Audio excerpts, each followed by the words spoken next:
our collective commitment to combat racism, racial discrimination, xenophobia, and related intolerance. Discrimination on the basis of one's religion is the new and contemporary form of racism. The Islamic Republic of Iran regards the principle of combating racism and racial discrimination as one of the bedrocks for the realization of human rights and respect for human dignity.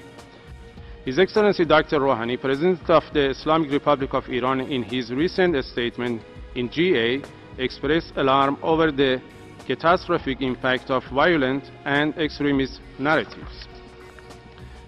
Doy la palabra a continuación a... I now give the floor to the United Nations Watch. Thank you, Mr. President. When civil rights leader Morris Abram founded UN Watch 2 decades ago, he did so with the same vision of equality that guided his work for the Nuremberg Tribunal on Nazi war crimes and his struggle with Reverend Martin Luther King. This included most famously his successful legal action in which the U.S. Supreme Court finally recognized the principle of one man, one vote, one of the great victories for African American equality. Today I wish to explore the theme of racism and discrimination against ethnic and religious minorities. We ask, when will Pakistan end the persecution of minority Shiites? In this past August, we witnessed grenade attacks on minority Ismaili prayer houses in southern Pakistan, which killed 2 people and wounded 30 others. We are witnessing systematic persecution of other Islamic minorities, as we are of Christian minorities, including women who remain on death row for the so-called crime of blasphemy.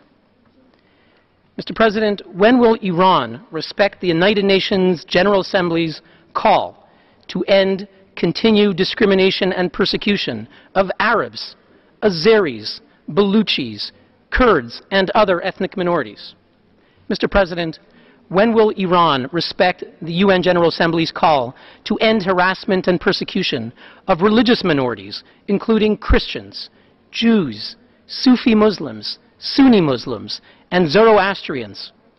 When will Iran respect the United Nations call to end the widespread arrest and detention of Sufi Muslims and evangelical Christians, including the continued detention of Christian pastors such as Pastor Abedini? Mr. President, just a few days ago we witnessed the leader of Iran, the supreme leader, Khamenei, question the Holocaust. When will Iran end its Holocaust denial and the racism and anti-Semitism that underlies it? Thank you, Mr. President.